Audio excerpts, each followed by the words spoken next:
Hello everyone, this is your Daily Dose of Valorant, and in this video, we got a lot to cover. Raze got nerfed so hard she became disabled, huge ranked changes, we got an insane Killjoy play-by-play that we have to break down, leaks about a new potential healer, and much more. But before we get started, I have a special offer for you. Smash that subscribe button and you're gonna go 7-0 in your ranked games tomorrow, so don't miss out. Smash that like and subscribe button. But without further ado, let's just jump right into it, shall we? Now, the first thing we got to talk about is Raze's nerfs / changes. Now, she was disabled when I was writing the script, but as of right now, she is no longer disabled, so she's most likely not disabled in your games, but she could be. So if you can't play her, this is why there was like some bugs coming out with Raze. Now, that being said, let's get into the nitty-gritty of the changes. First off, the equip time got increased from 1.1 seconds to 1.4 seconds. The quick equip time got increased from 0.5 seconds to 0.7 seconds. The VFX was reduced when firing a rocket, and the VFX on rocket's trail is also slightly reduced. Now, what this does is when Raze says fire on the hole, before she can fire, there will be more time. So you have a little bit more counterplay from when she yells to when she can actually shoot at you. So if you're running or running around cover or whatever, there is a bigger window of time for you to basically become safe. On top of that, because of the VFX reduction, it's going to be a lot easier to see the Raze when she flies up and tries to kill you. It's not going to hide her as much, and it's going to be a lot easier for you to kill her. So this basically just nerfs Showstopper, her ultimate altogether, and for you Raze players, that might be a little bit disheartening, but for everyone else, we are pretty happy about this. Now, Blast Pack got changed in an interesting way. Its damage got decreased from 75 to 50 on people, but its damage to objects now consistently does 600. So it does more damage to utility, but less damage to people. Notably, this is really important because, in my opinion, Raze is one of the biggest natural counters to Killjoy, who we're going to talk about a little bit later, but the fact that it's going to do a lot more damage to things is actually awesome, and being able to break like Sage Barrier was already good. Now it's even better. And you're probably not going to want to use this to try to deal damage as much, because when people take trash damage from paint shells, they usually are slightly above 50 HP. So it's going to be okay, not as consistent for clearing corners, but it has a power increase in a different regard. So overall, it's probably a wash. Now, the next thing we got to talk about is the new ranked system. So after 3 games, you will place in the new ranked system. Now, keep in mind, you are going to end up probably 1 to 2 ranks lower than you were earlier, but don't worry about it too much because your games are going to move you around sporadically at the very beginning. So if you start to do well in your games, you perform well, you will rank back up to where you were before, just like that. So don't worry about it too much. Now, as far as act rank is concerned, your act rank is the rank that's going to be portrayed on your act banner, and you need 9 wins in a given rank to get you there. So if you just touch diamond, you're not going to have the diamond act rank until you actually win 9 games in diamond. Now, let's say if you have 7 games won in diamond,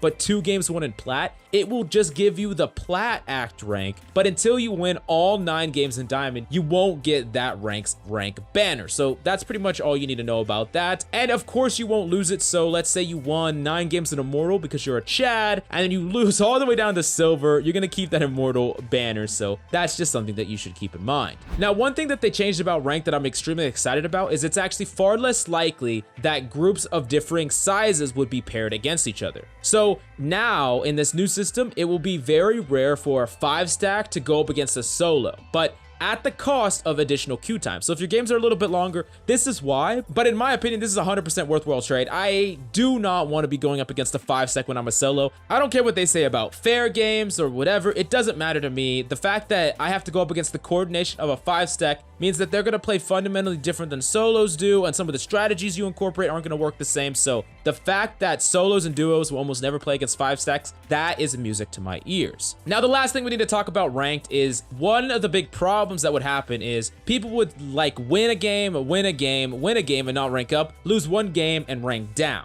The thing is, with their rank down, they didn't show like greatly decreased, huge decrease, or whatever. They didn't want to rub salt into your wound, so to speak, but it made people think like they won, and then they lost, and they ranked down, and they're like, what the heck? Well, honestly, you won, slightly increased, and then you lost really badly, and it was a huge decrease. And Now they're going to show that more, so you're going to be able to see just by how much you're ranking up and down, which is going to kind of lessen a lot of the confusion at the very least. Now, free-for-all deathmatch will drop today, August 5th. It wasn't dropped at Act 2 launch, but it will be dropping today, and if you want to know more about it, you could check our last video, but I just want you to know, if you are wondering why it wasn't there, this is exactly why. And then another bit of news is now you will get an email at whatever email you signed up your account with when action has been taken versus a person you report. Whether you report them for hacking or being toxic or whatever, you're gonna get an email when that has finally went through, which is cool because then you know that your report worked. Maybe you suspected someone of hacking, you report them, you get an email that says, hey, they were actually hacking, they got reported or they got removed or whatever. That can be really nice as validation, and I'm pretty excited about that as well. Now we need to talk about Killjoy, and so far, first impressions, dominations of the meta, and an insane play-by-play that I'm going to teach you a few things about how to deal with Killjoy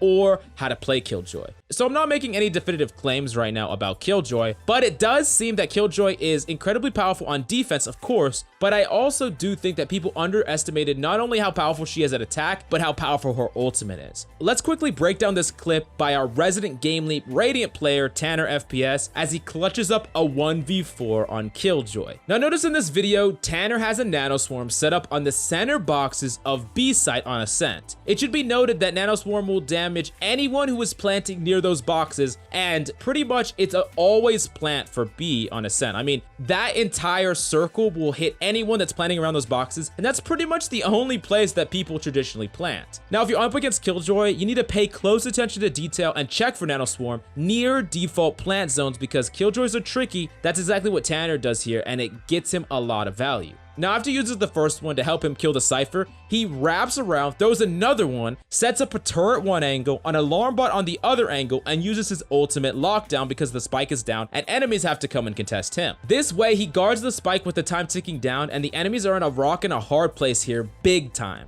Not only do they have to come in, but they have to plant, contest turret, and also deal with getting stunned by his ultimate lockdown, plus just Tanner himself. He uses his nanoswarm to force a planting Killjoy off the center console and swings her as he gets perfect information about her as she steps into the turret's LOS. With the remaining time remaining, it's basically a no-win scenario for the enemy team, and Tanner 1v4s here with ease. Now, I've personally seen something like this replicated on the Sage Wall shower plant on Bind Attack, where Killjoy will control showers and then throw multiple nanoswarms near default where the spike is planted, and then also use her ultimate in showers. So if you have showers, it's very difficult for enemies to come and flush you out, and the fact that if they try to defuse, you could put pressure on that with nanoswarm, plus you could even have a turret guard the flank. There's so many crazy offensive possibilities with Killjoy, and I cannot wait to see more plays in the future. Now, the next thing we gotta talk about is the potential new healer, as in Act 1 of the Battle Pass, on the 48th battle card, we saw a little leak for Killjoy with the banner, but look at this banner for the 48th on Ignition Act 2. This looks very druid-like, like a druid healer, and we do need more healers, and Riot themselves have already said that we're gonna get healers, so it's most likely gonna be a druid healer type character, which is really cool to me. I can't wait to have some more healers in the game, and maybe we'll see some type of fly mechanic. I mean, you see their wings, so maybe some type of fly glide mechanic. I don't know. Definitely let me know what you think in the comments down below. Now, the next thing I gotta talk about is the big FaZe tournament this weekend, $50,000.